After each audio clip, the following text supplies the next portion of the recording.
Hi, I'm TJ Brown, and I'm a professional archaeologist and published author, and this is the Northwest Archaeology and History Project. And today, I want to talk to you about one of the most interesting times and interesting subjects across the world, but of course, specifically here about the Pacific Northwest. Now, as far as we can tell, one of the most profound transformations of human history began around 7,000 years ago, at least here in the Pacific Northwest of North America. This period saw huge increases in sedentism, the formation of what we today would recognize as villages, and the great expansion and stability of trade networks. In addition to this, we also see much greater regionalization and diversity of cultures throughout the region as various societies experimented with and refine novel methods of political organization, social organization, economic and labor organization in order to mitigate the problems with, as well as take advantage of the opportunities granted by sedentism. And make no mistake, there are a lot of problems with sedentism. While we today may view our sedentary lifestyle, meaning that we don't go out and travel for miles on foot every day to find food, as some sort of desirable trait necessary for a comfortable life, it is anything but a panacea for problems that humans face. Indeed, up until the very modern 21st century, in many cases, increasingly sedentary lifestyles meant that people had to work much harder to have shorter and less healthy lives than their more mobile counterparts. And thus, we cannot assume that sedentism had any noticeable or eminently visible benefits to people when they first adopted it. This is really important to keep in mind and to help reframe how we think about sedentism, because despite what we often implicitly assume or what has been taught to us, sedentism does not have any immediate inherent benefits to those adopting it. And thus, we really need to think more in terms of what forces people to adopt sedentism, rather than thinking of sedentism as some sort of achieved outcome or desirable outcome that people were striving towards. Because again, if you're very mobile, once you adopt sedentism, there are very few accounts throughout history where the next generations or even thousands of years of people were better off from a health or lifestyle perspective. And this reframing is really important, because when we think about history across the world and thinking about the motivations and why people do what they do, it's important not to place modern understandings of what these things would mean, sedentism, mobility, etc., and put them in the past. But with that being said, there's so much more than just sedentism going on here. People are exploring and really manifesting their differences in culture and investments in all sorts of different ways that had never before been seen in the area, and in some cases never since, at least not yet. But what we see, we have man-made islands lined with clay with villages on top. We have people building stone foundations to build villages in the middle of swamps. There are people investing huge amounts of effort to build terraces on the coast made of shell, and huge elaborate burial complexes where we still understand almost nothing surrounding the symbology and specific significance of it. Additionally, there are efforts to create whole habitats for desirable crops. The list goes on, as this is extraordinary time period of experimentation and awesome social innovation. And this leads us to one of the most enigmatic periods and questions that continues to baffle archaeologists of the region. Why? Why do we see all these things happening after 7,000 years ago? Especially in the Northwest, where it seems to happen everywhere. at roughly the same time, from the very northern coast to the very southern interior. So why do we have people adopting all these things? Fundamentally altering their social relations, not just with each other, but with other groups. What was the push and pull that led to this cataclysm of changes that fundamentally rewrote human societies and how they operated in the region? Well, today, let's explore the answers to that. But before we go any further, we're going to need to talk about what sedentism means to archaeologists, because it's slightly different than, well, it can be a lot different than how we use the word sedentism colloquially today. And the key thing to remember about how archaeologists, anthropologists talk about sedentism is it's how your society moves, not you as an individual. So, for example, it's not about how much you as a person move around every day. It's about how much your home moves about. So, for example, if you were a very nomadic hunter-gatherer, you move your house often because the whole social group moves all the time. However, if you're like a farmer, fully sedentary, you never move your house, or at least you don't move it often, but it doesn't mean that you as an individual don't move around a lot. Maybe you go out and work all the time. So what's key about sedentism, it has nothing to do with the individual from an archaeological perspective. It has to do with how much your society is moving its basic domestic residents. And I'll be revisiting sedentism both a little bit later in this episode, but also kind of throughout the series and maybe dedicated to its own episode, because the advent or the rise of sedentism is pretty profound. But for now, let's just talk about what are the archaeological signals of sedentism that we see popping up around this time. Now, as I said, sometime between 7,000 and 6,000 years ago, that's when we start to see a lot of evidence for people adopting a much, much more sedentary way of life. And we know that because we start to see the appearance of small villages, or maybe what you could call hamlets, start popping up all across the Pacific Northwest. And these are appearing everywhere, from the very far north coast at the very top of what you consider the Pacific Northwest culture area, all the way to the southern margins of the southern interior. The first site I'm going to talk about is a little site on a little tiny island that's called EDTQ3. And this site consists of 4 possibly plankish houses that were built into a shell midden on a little itty bitty tiny island in between a few bigger islands that are all part of this Dundas Island group, which is off the coast of British Columbia. Now, this site dates to roughly 6,800 to 6,500 years ago. And it's really interesting because it is so remote and on this itty bitty island.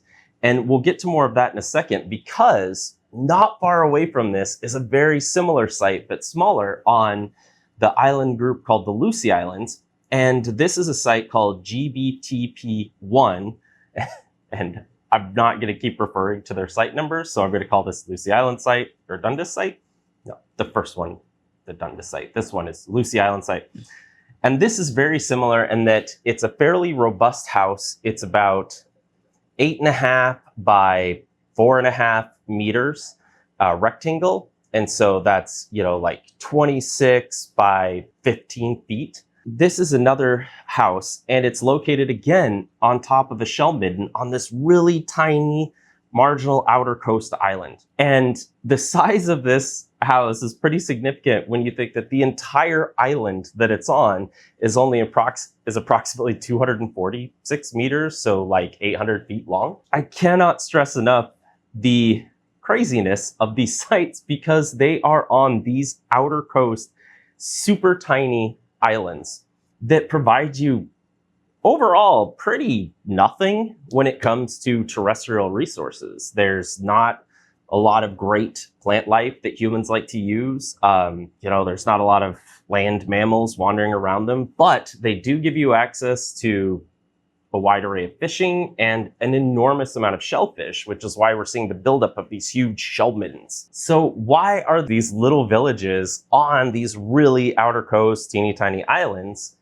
And that's really difficult to say, and I'm going to get back to it later, because for now, let's move on to some of these other sites. So the next sites that I'm going to talk about are also kind of on this northerny coast area, and one is on this giant island to the west of the Dundas and Lucy Islands, and this is called Haida Gwaii. And if you have an older map, it will show up as the Queen Charlotte Islands, but it is in fact called Haida Gwaii. So this site located on Haida Gwaii is called the Coho Creek site, and it is a really cool, not very well-known site that is about 6,000 years old, although it may be a little bit older. The oldest parts of it were never subject to radiocarbon dating, but we're not sure if the older parts are a part of this kind of sedentary village either. So there you go. But it consisted of a small number of houses, probably similar to the GDTQ3 or the Dundas Island, 4, maybe 5 houses or so. These were prepared with sand being brought in and compacted to create a nice soft floor, cleaned of debris. So at the Coho Creek site, archaeologists have found a large number of really complex bone, wood, antler, stone tools, and all that kind of stuff, which shows that people were making pretty advanced tools for fishing and hunting. And they were also storing a lot of tools for future use, as well as raw material like long bones from caribou that used to live on Haida Gwaii. In fact, caribou, when they did an analysis of all like the animal bones that people were eating on the site, caribou was one of the far and away most prevalent. And really at the site, the entirety of their diet seemed to be dominated by a mixture of black bear, caribou, and mackerel fish. And caribou, the kind that they were hunting and eating, is now extinct on Haida Gwaii. So clearly at some point, caribou stopped being a part of the Haida diet. But this site shows that people were living almost year-long in this exact same place, and that they were intensively fishing and had an economy based off caribou, mackerel, and black bear, which is quite unlike what we see for a lot of the other history at Haida Gwaii. It is one of these first examples of a very sedentary village in that area, and it kicks off a lot of subsequent changes that we see. So the next site is a site called Niamu, and this is on the central coast of British Columbia, and this is a pretty, within the archaeological circles who study the Northwest, a pretty famous site, because it goes back almost 9,000 years of relatively continuous occupation, what people were doing at the site changed at the time. But anyway, it consists of enormous middens, meaning trash or materials that people have piled and piled and piled over thousands of years, creating these giant stacks of stuff. And it is some of the earliest evidence for very, very intensive fishing economies on the coast, because a lot of these middens show incredible intensification of salmon and herring. And it has often been interpreted as a village where people were living year-long, even though we've never found structures at the site, because it consists of types of herring and types of salmon that are found throughout different seasons of the year, as well as series of burials, which usually indicate that people are living at least nearby permanently, because that's why burials accumulate in certain sections. Although that's not 100% true, especially if you watched our episode about the earliest peoples in the Americas and a discussion of Marmas Rock Shelter. But with that being said, there are a lot of indicators that people were spending huge amounts of the year here. Whether this was the location itself of the winter village or some sort of village was nearby is up for debate. But with that being said, let's move down to some of the more interior and southern sites that are date of this age. Now, the first one I want to talk about is a site called King's Dog. I think it was named after the guy who excavated named King, his dog, or something. But King's Dog is a weird name for a site, but that's the name. The King's Dog site is about 7,000 years old. and it consists of a series of very large pit houses up in very high altitude wetland settings within a valley called the Warner Mountain Valley, which straddles the border of Oregon, Nevada. And at this site, we get an enormous amount of rabbits and deer that people were eating, as well as indirect evidence that some kind of plant processing might have been taking place, because we find a lot of mortars and pestles, although it's also possible that these were used for extracting marrow and nutrients from bones and other tissues from the animals like the deer and the rabbit they were hunting. But given the presence next to wetlands, which are highly productive and a lot of edible plant resources, it seems likely that people were at least making some level of use, or perhaps using these tools to grind both animal and plant materials. Moving north a little bit, in Oregon, in an upland valley around a small tributary called the Trout Creek, we get a site called the Johnson site. And this, again, is a pit house site that's about 6,500 to 7,000 years old, depending, again, on how you want to read the error associated with the radiocarbon dating that went along with it. But this is in a pretty interesting setting because it's in a very fertile valley with a stream coming through that has good trout fishing. It has an enormous amount of deer and rabbits and no fish. So go figure. And that will be a trend because on the interior, we find very little fish during this very early period of around 7,000 to 6,000 years ago with these early houses, but lots and lots of things like deer and rabbit. The other interesting thing about the Johnson site is that it mirrors a lot of what we're seeing at the Coho Creek site in that there's a lot of storage, especially storage outside the houses where people are cashing in all this big milling equipment and huge ground stone mortars and pestles for grinding up stuff and whatnot. And we find these storage pits all over the place. So clearly people were anticipating future use or storing this stuff so that it didn't take up room in the house itself. So even though we have very different ecologies and pretty different kinds of animals being harvested, they do share one thing in common.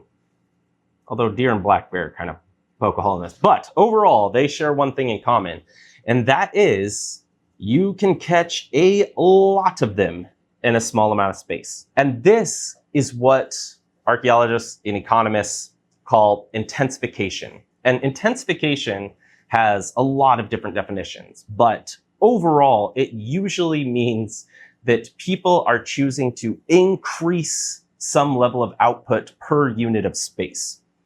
And to do that, you need to catch more stuff, even if it takes more energy or if it's less efficient to do so. And that's why we see a focus on things that can be mass harvested, as they call it.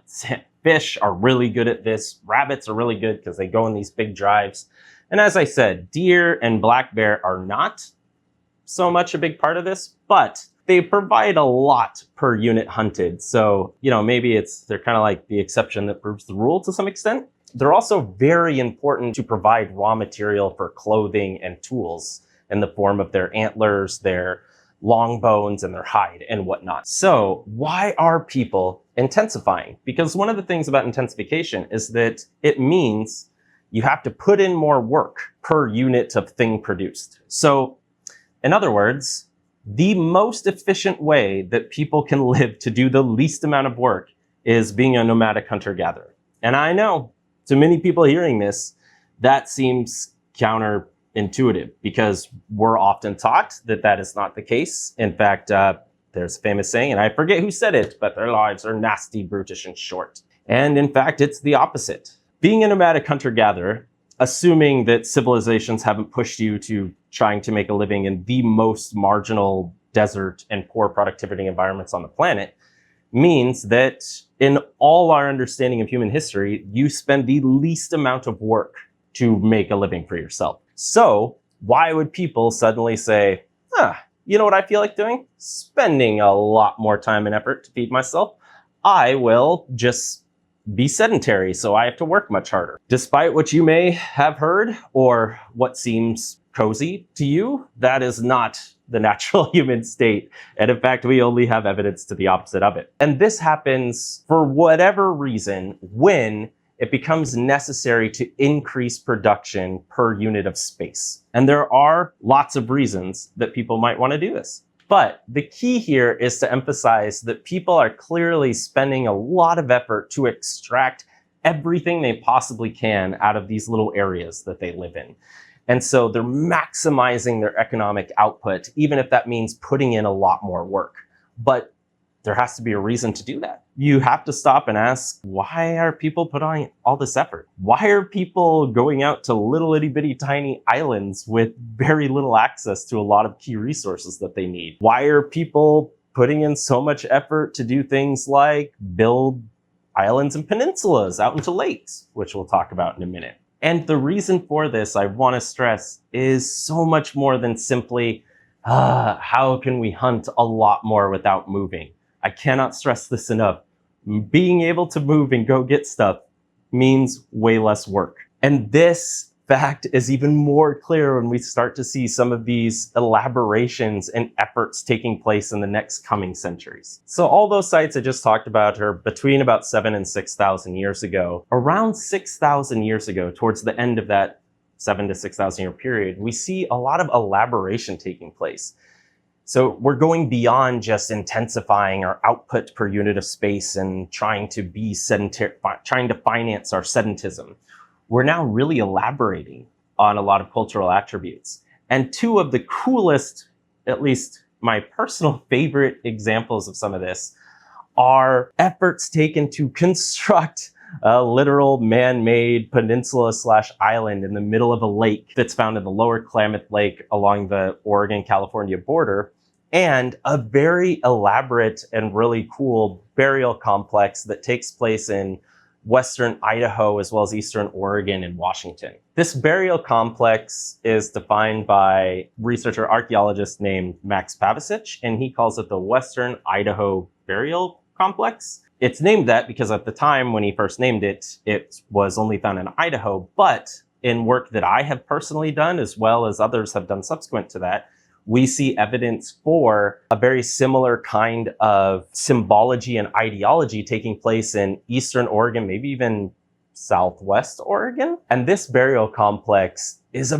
very cool and very enigmatic elaboration of burials and faux burials, meaning that we see a lot of objects and symbolic goods put in a burial as if a person were to be buried in it, but there's no person. So these burial sites are associated with incredibly stylized and very cool looking blades. These are called turkey tail blades because they think pieces of them look like a turkey tail. But it's also associated with some of the earliest appearance of things like smoking pipes that are often pretty well decorated and very cool. And a lot of beads made from marine shells taken from all the way from California, Oregon, Washington, even the British Columbia coastline. In addition to this, you also see more utilitarian items like projectile points that are actually functional, not like those turkey tail blades, which are purely stylized, symbolic. They can't be used without shattering. These are oftentimes, at least in many cases, associated with dog burials, showing that dogs were being ritualized and were symbolically important as well during this time. And it doesn't mean when we see the appearance of this that dogs or people weren't important in ritual or ceremony or religious beliefs prior to this. It's just that they're manifesting in a very different way because we see these burials, and that a lot of effort is taken to put tangible symbolic goods in them. And that's important from an archaeological perspective because it signals changing social relationships when we see that. And I'll get to the specifics of that later, but in more detail, definitely in another episode. Now, the other example is called Nightfire Island. And this is on the lower Klamath Lake, which is roughly around the border of Oregon and California, where lower Klamath Lake is. And this is one of the coolest sites. And one of the cool things about this is that the technical report, although a slog for a non-archaeologist to read through, is available totally for free. Please see the link in the description if you want to go look at it. It has a lot of really cool pictures and drawings of stuff. So please go take a look at it if you want to learn more about this. But At Nightfire Island, starting around 6,000 years ago, we see people move literal tons of massive boulders into this lake to create a peninsula or an island. And from this, they lined it with clay and built a village on top of it. People could have just built their houses anywhere around the edges or something like that. But no, move literal tons of boulders to create a peninsula so we can build an island in the middle of this shallow lake, which is incredibly cool. And then not only that, but you build a village on top of it. The point of this is that it's not just about, oh, let's figure out how to stay put. I want to live at home now. I want to live in a big, robust house compared to the smaller, more ephemeral house that we can carry with us. People are going out of their way to put an enormous amount of effort into attaching themselves to the space and constructing the space in a way that reflects them and reflects an ownership of it in some way. And that's what a lot of these burials signify, as well as this construction of space at Nightfire Island. Over the next few centuries, these trends that I've been talking about kind of continue. In general, villages seem to be about the same size, maybe 4 to 5 houses, maybe extended families living in each one, so maybe populations of upwards of 75 to 100 people per village. But we do see a huge proliferation in terms of the evidence for these hamlets and villages all across the Pacific Northwest, from the deserts in Central Oregon, although at the time they were wetlands, to the Columbia River, the Fraser River, Vancouver Island, Southeast Alaska. And along with this, we also see a great increase of prevalence of all that kind of symbolic, possibly ceremonial ritual stuff I was talking about before, in terms of beads, pipes, and even evidence of trade. So we know that people are really exchanging in this network of ideology and symbology, because we're seeing these things, all same styles of beads coming up and down all the interior and on the coast. And we know that we're formalizing a lot more trade networks. Now, shortly after 5,000 years ago, we start to see another kind of big pulse of change in terms of economic complexity, with the advent of much more complex and sophisticated organization around exploiting plant and fishing resources. So on the coast, we see much more specialized fishing economies, which are geared towards mass harvesting a lot of fish like salmon and herring. And we even see the creation of specialized villages whose sole job it is to focus on fishing during the spring and summer months. On the interior, we see very little evidence for fishing outside a couple of sites, which is really interesting, and we're not exactly sure why that is. But what we do see is a huge emphasis towards acquiring plant resources, like Wapato and Camas. And if you want more information on some background around how people acquired plants and what kinds of plants were found in different parts, see our episode on plant foods. Also see our episode on fishing, if you're curious about fishing. Anyway, now on the interior, we see this big increase in terms of acquiring and specializing in production of plant resources, because we see a huge increase in number of sites whose sole purpose it is to acquire and process plants. Usually that means turning them into meal of some sort, or flour, basically, whether it be camas, wapato, acorns, any number of different things. And so we start to see all this equipment on site, and we start seeing a huge amount of evidence for people creating huge ovens for cooking, and pestles and mortars for grinding and whatnot. And while they were doing all of this stuff before this 5,000 year period, what's interesting is we didn't see sites that were necessarily purely dedicated to the acquisition of plant resources. Instead, and really focusing on animals that they can catch nearby in a mass, like rabbits, deer, etc., like we talked about earlier. So what this shows is that it's a very conscious decision to really, really, really ramp up production of food.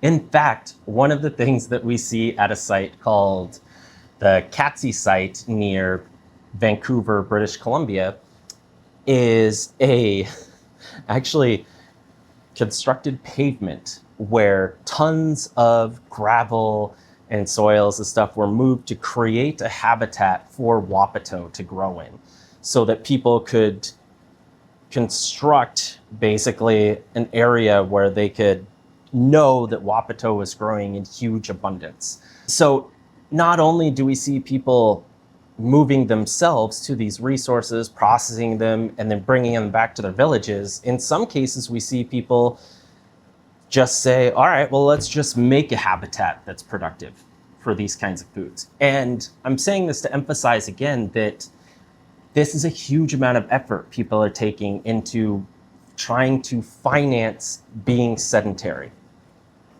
So what's really interesting is that while we see this increase in kind of fishing specialization and more complex and sophisticated labor organization and jobs around acquiring and producing plant foods and storing them, we also see a kind of big fluorescence of these trends in use of symbolic goods and personal adornment in terms of pendants and jewelry, beads, decorated pipes, decorated bone, enormous investments of burying people with status goods like jewelry, adornment, and whatnot. In fact, there's an example, again, near Vancouver, British Columbia, around the end of this 5,000 to 4,000 year period, so it's about 4,000 years old, where hundreds and hundreds and hundreds of thousands of beads, as well as other items, were buried with a series of individuals at this one cemetery, showing that people were putting in an enormous amount of effort to signal their relative status, wealth, social importance as they were being buried. In central Washington, we see kind of a similar ritual disposal of goods through what may be interpreted as a ritual burning of a structure filled with caches of decorated stone pipes, beads, elaborate blades and tools and whatnot. So we have a number of these elements that show that this ending period around 4,000 years ago is sparked by a possible fluorescence of all this stuff. But shortly after this 4,000 year ago period, and right after this big kind of fluorescence of all this stuff, a lot of this kind of disappears or completely drops off in terms of what we find archaeologically. It's not that people never make another bead in the coming centuries after this, or that any one thing is never found again. It's just that we find a lot of it around 4,000 years ago. And then in the coming couple hundred years after that, a lot of these trends and the co-occurrence of these symbolic goods, like I was talking about with the turkey blades and the pipes and these big burials with lots of stuff in them, really kind of fade away. In fact, they almost completely disappear across the Pacific Northwest. Now, I will say, definitely not a drop of people. There's lots of sites, but they're doing different things. Like I said, we'll talk about later. But why do people go through all this work and spend thousands of years refining and increasing the complexities of their economies to be sedentary? Even though, as we talked about at the beginning, sedentary usually means more work and a harder life. Well, why would people? For many years, and this is true not just in the Pacific Northwest, but across the world, the advent of sedentism and the adoption of sedentism among peoples was really framed in terms of an adaptational cultural response to changing environmental conditions. But as we've learned more and more about the phenomenal weirdness that is people, we found that that is probably true in some cases, and probably not in others. In the Pacific Northwest, like I said before, there is no singular or nor at least clear connection among the environmental conditions that led to the adoption of sedentism around the same time across such a massive geographical area. Like I said, itty bitty tiny islands in the middle of the ocean at Dundas and Lucy Islands, to bays and estuaries, to inland valleys, and series of wetlands and swamps, and alpine valleys with streams, what have you. People were doing it all. So there is no clear environmental connection that says, oh, people were forced to do this because of something. So the other main thing people talk about is population growth. And how this works is basically, in a simple way, the more people you get, the more the landscape is filled up. The more the landscape is filled up, the less space there is to move. So as more and more people are living across the landscape, you can no longer move long distances to have the lifestyle that you want. So you kind of have to sit and plop yourself in and become sedentary. The main problem with this hypothesis is that right now there's not a lot of evidence that population increased by a meaningful amount during this time period. So it's unclear why the landscape might have filled up. So if we don't have good evidence for population growth, and we don't have evidence that some sort of environmental change or new resource popped up that forced people or allowed people to be sedentary came through, then what's left? And I think the key for thinking about this is thinking about, why would you produce more stuff? And there's two reasons people mainly do this. One, you produce more stuff because you anticipate having hard times ahead. And so you have savings, basically. So you make stuff, you store it, and when times are hard, you can access the extra stuff that you made. The other reason that we have stuff, the other reason that we produce more than we need is because we like to use our extra stuff to buy things. And whether that be through money or exchange of goods and services, what have you, we use extra stuff to buy stuff. People love buying stuff. People love participating in buying stuff.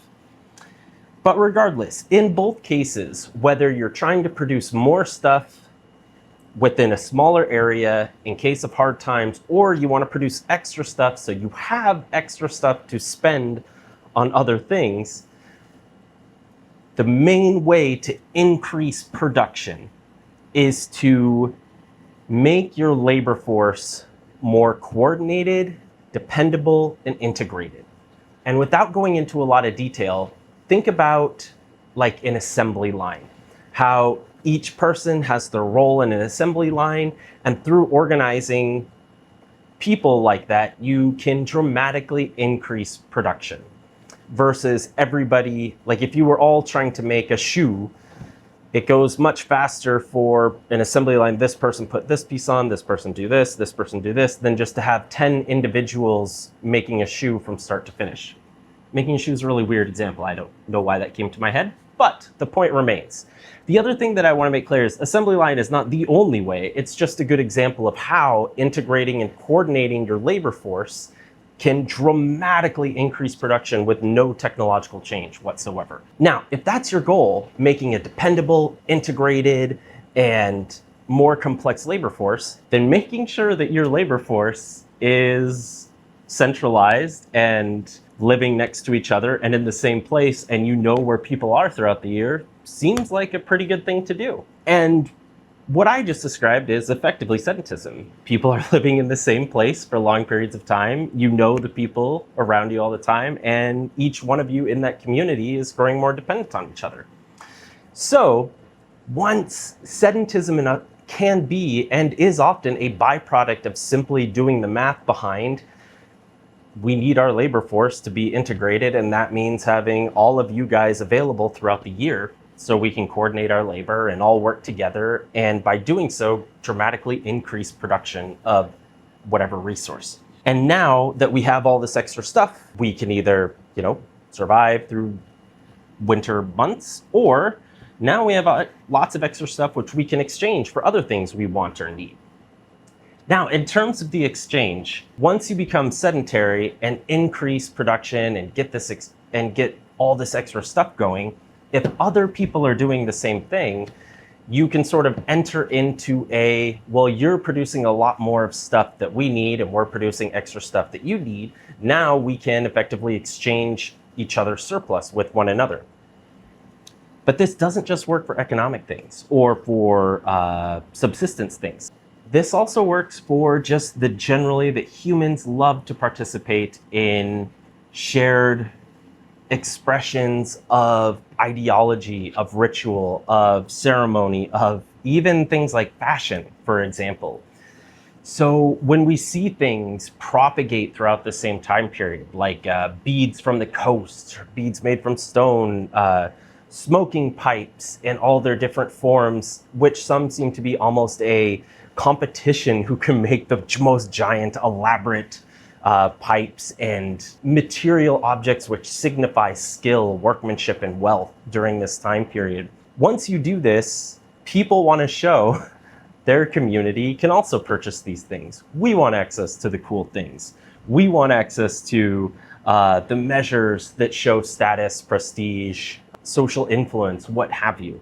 Once multiple communities start doing this, or once communities start seeing that this increase of production leads to one community being able to buy essentially numerous articles which display them as being more important or having higher social status, what have you, this can often lead to a cascading effect of, well, if we want to participate in that, we're going to have to adopt a mode of production which maybe is harder, but darn it, it does make more stuff. And we really, really want to participate in these cultural spheres or these social sphere or these trends, what have you. The other thing is that if you are somebody trading and you're depending on, well, if I'm going to increase production of our thing and spend all year really emphasizing getting this resource together, you are very dependent on other people doing their job. So you need that community to produce their extra stuff so you can purchase it with your extra stuff. So once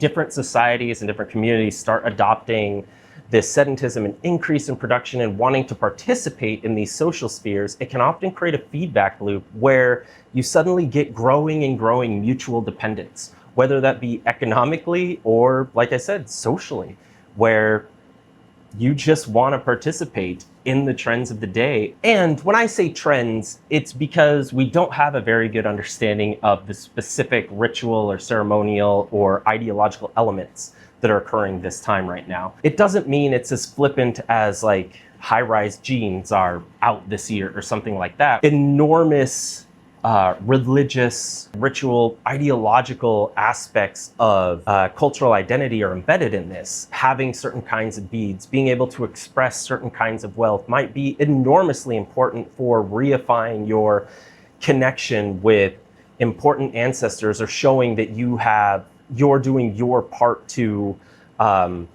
fulfill sacred obligations to deities or ancestors or anything, what have you. So in that way, it might not just be, oh, look at the cool fashion moguls from down here who's carved their pipes like this, but being able to increase production and acquire these articles of wealth, prestige, status, what have you, might be extraordinarily important in terms of showing that you are better connected to some aspect of worship than another. So when I say trends, just don't take it to mean flippant. I say it because we don't really understand the specifics of the ideologies and the religions at this moment. So while becoming sedentary has a whole list of causes, there are a lot of different reasons that people do it. But regardless of the reasons why, within the Pacific Northwest and throughout many other parts of the world, people are clearly very interested in participating in these regional systems of expressing themselves and ideology and showing off wealth and status and being able to demonstrate their either families or communities' ability to coordinate labor. So I think this kind of participating in regional spheres of cultural influence and prestige is a better explanation in the Pacific Northwest for why people are adopting and proliferating this participation in these prestige economies, why people like at Nightfire Island are constructing these islands and peninsulas, moving tons and tons of boulders into doing this, is not because it makes them particularly more effective at being able to get ducks or hunt the bison they were hunting at the time. I think it's because this is about showing off. This is about demonstrating control and ownership of space that you live in. With that being said, I think what we're seeing is sort of a territorial and prestige arms race throughout the region, where people are constantly trying to showcase their communities, their families, their even individual level of being able to outproduce, outconsume, out-display other communities in order to control access to ritual or religious elements or favor of ancestors or deities, and even trade networks and resources. And all of this, interestingly enough, leading to a big fluorescence of the competition, might have culminated and been the cause of its disappearance after 4,000 years ago, with people subverting these economic, religious, and cultural systems that had been allowing certain individuals and communities to gain so much power by refusing to participate in them any longer. On the other hand, perhaps it disappeared because those individuals, families, or communities had been gaining from the system for so long that their control over these systems was so absolute that it was no longer necessary to actually display any symbols of wealth, authority, or prestige.